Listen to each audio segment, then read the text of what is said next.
पता चलता है कि पत्तियों के बीच जिंदगी गुनगुना रही है। जहां इंसेक्ट्स होंगे वहां शिकारी भी होंगे।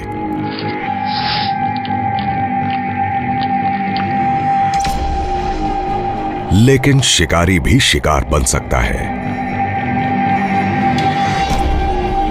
एक ग्लॉसी बेलीड रेसर रेगिस्तान का सर्वे करता है। यह दूसरे सांपों के मुकाबले बहुत छोटा और कम जहरीला होता है और बहुत सतर्क रहता है।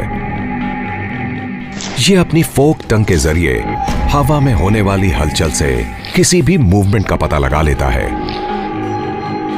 एक इंडियन हेजहॉग। हेजहॉग भले ही छोटा और आधे किलो वजन वाला जानवर हो, लेकिन यह इतना फुर्तीला होता है कि आसानी से ग्लॉसी बेलीड रेसर को मारकर खा सकता है।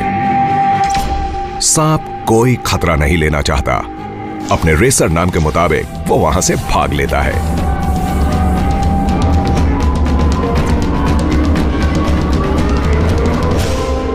लेकिन इस इलाके में पाए जाने वाले एक दूसरे सांप की कहानी कुछ और ही है, जो थार के सबसे खतरनाक जानवरों में से एक है, saw scale wiper.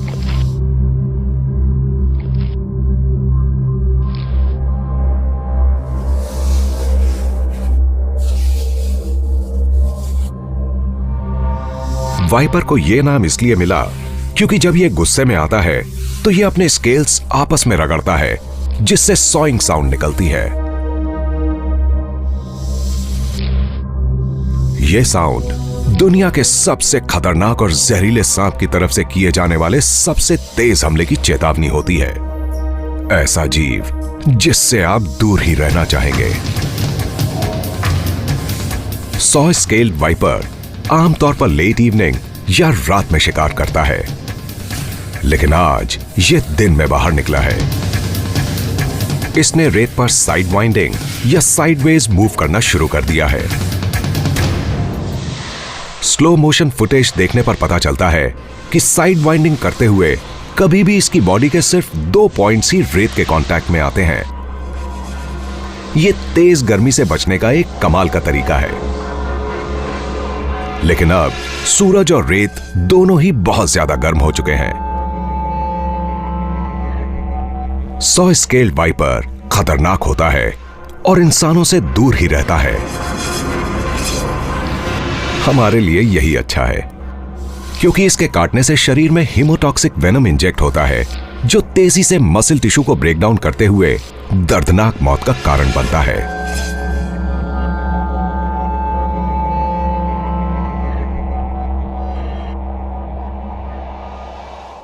Western Thar बहुत बड़ा इलाका है और ईस्ट के मुकाबले बहुत ज्यादा बंजर भी। आमतौर पर डेजर्ट उन इलाकों को कहा जाता है जहां साल भर में 10 इंच से भी कम बारिश होती है। लेकिन एरिडिटी यानी ड्राइनेस के हिसाब से भी डेजर्ट्स को कैटेगराइज किया गया है। दूसरे शब्दों में ये वो जगह होती हैं जहां इवेपोरेशन रेट बहुत हाई होता है।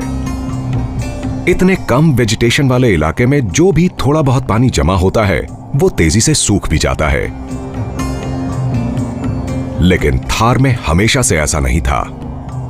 लगभग 10,000 साल पहले हिमालयास से निकलने वाली बड़ी बड़ी नदियां यहां से होकर गुजरती थीं। हिंदू शास्त्रों में बताया गया है कि सरस्वती नदी थार रेगिस्तान से होकर गुजरती थी।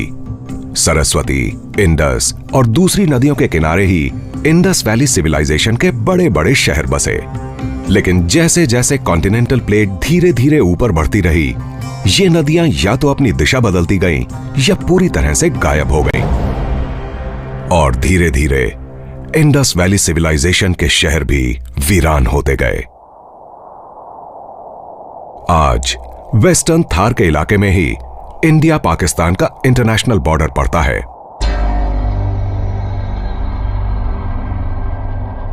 घुसपैठियों से बचने के लिए इंडिया ने बॉर्डर पर फेंसिंग की हुई है। राजस्थान में जिसकी